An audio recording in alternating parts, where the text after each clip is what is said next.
Pulmonary ventilation, surfactant, and the oxygen-hemoglobin dissociation curve. Pulmonary ventilation. Pulmonary ventilation, or breathing, is the process of moving air in and out of the lungs. It consists of two main phases: inhalation, inspiration, and exhalation, expiration. 1. Inhalation, inspiration. Mechanism. During inhalation, the diaphragm contracts and flattens, and the external intercostal muscles contract, pulling the rib cage upwards and outwards. This increases the volume of the thoracic cavity, decreasing the pressure inside the lungs, intrapulmonary pressure, relative to the atmospheric pressure. Air movement. Because air flows from areas of higher pressure to lower pressure, air rushes into the lungs, filling the alveoli. 2. Exhalation, expiration. Mechanism. Exhalation is usually a passive process.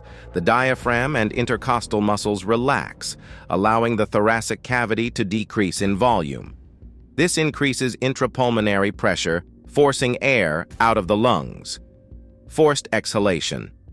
In situations where active exhalation is needed, e.g., during vigorous exercise, the internal intercostal muscles and abdominal muscles contract to expel air more forcefully. 3. Respiratory volumes and capacities. Tidal volume, TV.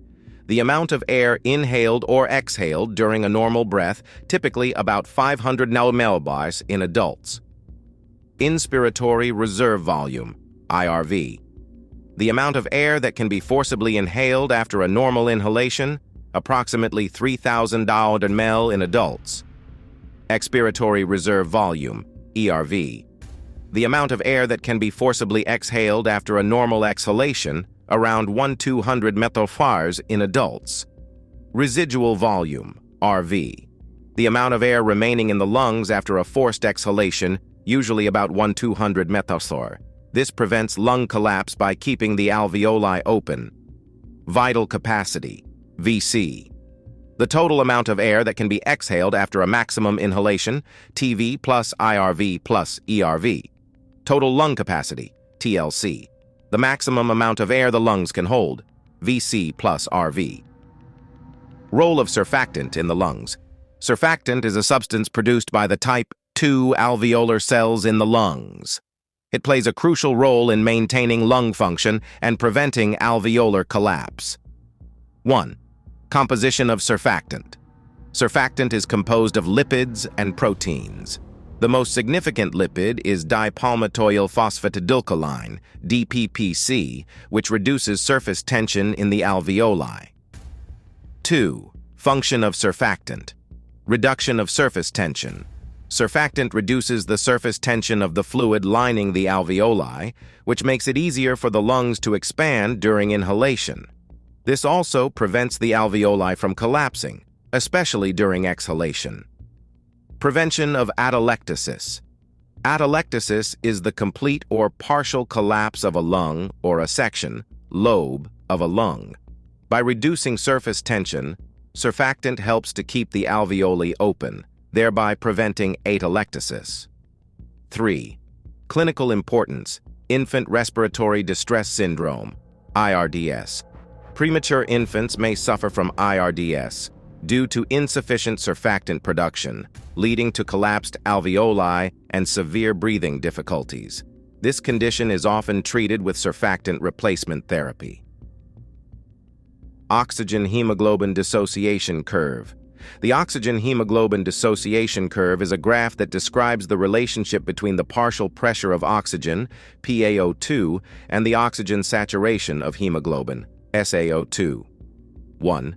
Understanding the curve. Sigmoidal shape. The curve has a sigmoidal, S-shaped form due to cooperative binding.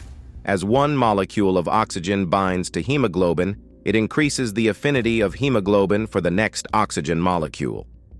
Plateau phase. At high partial pressures of oxygen, as found in the lungs, hemoglobin is nearly fully saturated. This is represented by the plateau of the curve. Steep portion. At lower partial pressures, as found in tissues, Small decreases in PaO2 lead to large releases of oxygen from hemoglobin. This allows oxygen to be readily available for tissues that need it. 2. Factors affecting the curve. Right shift. A rightward shift of the curve indicates decreased affinity of hemoglobin for oxygen, meaning oxygen is more readily released to the tissues. Causes include increased carbon dioxide levels, Bohr effect, increased hydrogen ion concentration, acidosis, increased temperature, and increased levels of 2,3-bisphosphoglycerate, 2.3 BPG. Left shift. A leftward shift indicates increased affinity of hemoglobin for oxygen, meaning oxygen is held more tightly and less readily released to the tissues. Causes include decreased carbon dioxide levels, decreased hydrogen ion concentration, alkalosis, decreased temperature, and decreased levels of 2.3 BPG. 3. Clinical relevance. Understanding shifts in the oxygen-hemoglobin dissociation curve is crucial in managing patients with respiratory and metabolic disorders. For instance, in conditions like chronic obstructive pulmonary disease, COPD, a rightward shift may occur, necessitating specific clinical interventions. Gas transport, respiratory regulation, and ventilation perfusion matching transport of gases in the blood. After understanding the mechanics of gas exchange, it's crucial to explore how gases, particularly oxygen and carbon dioxide, are transported in the blood. 1. Oxygen. Transport. Hemoglobin binding.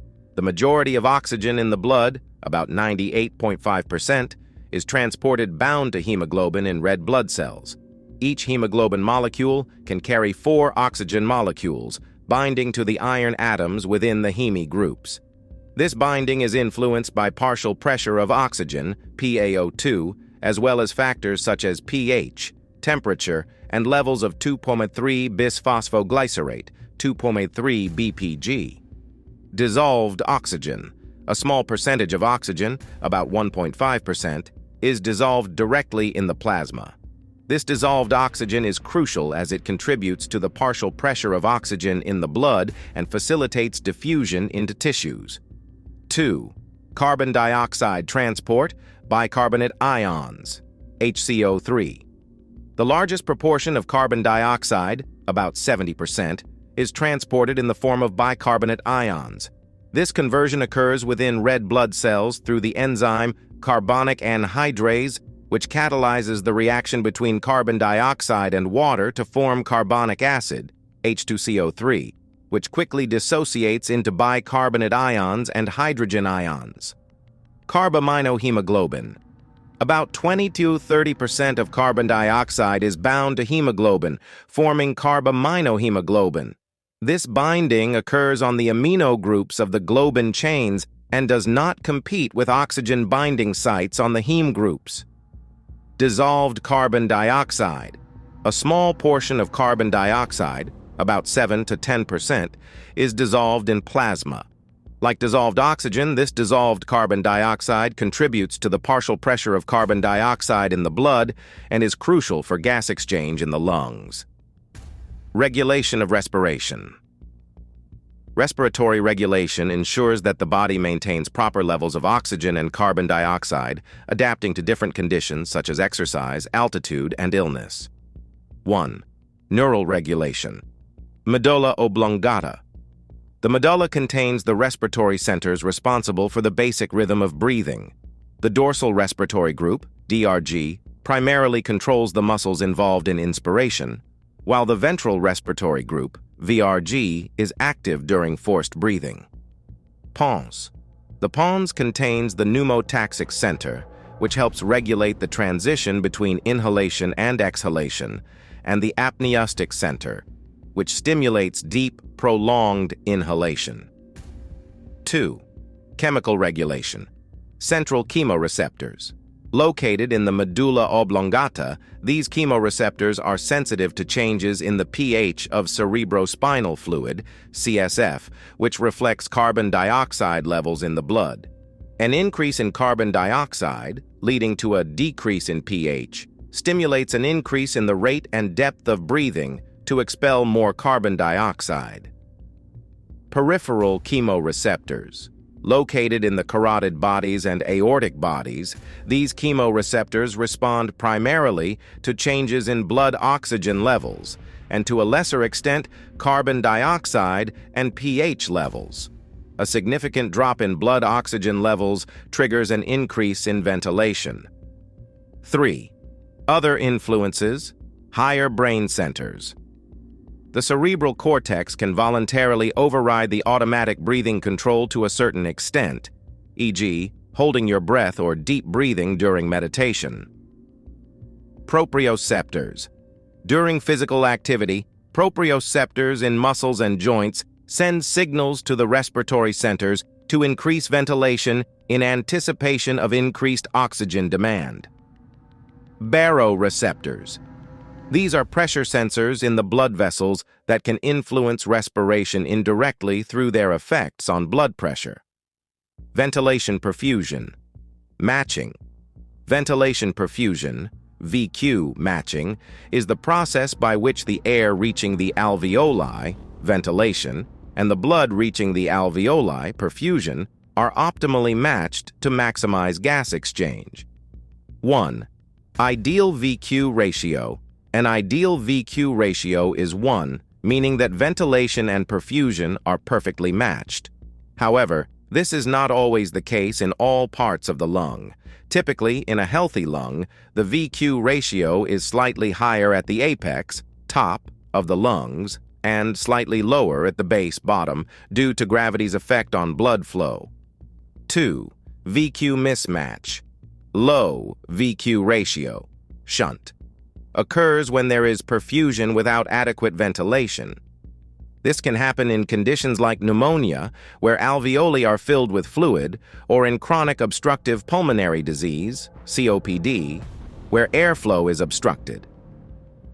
High VQ ratio, dead space, occurs when there is ventilation without adequate perfusion. This can be seen in conditions like pulmonary embolism, where blood flow to part of the lung is blocked. 3. Compensation mechanisms, bronchoconstriction and dilation. In response to low oxygen levels, hypoxia, in poorly ventilated areas, the body can cause constriction of blood vessels, hypoxic pulmonary vasoconstriction, to divert blood flow to better ventilated areas. Redistribution of blood flow. In areas with poor perfusion, bronchoconstriction can reduce airflow to match the lower blood flow, thereby reducing wasted ventilation. Thank you for exploring these important topics with us.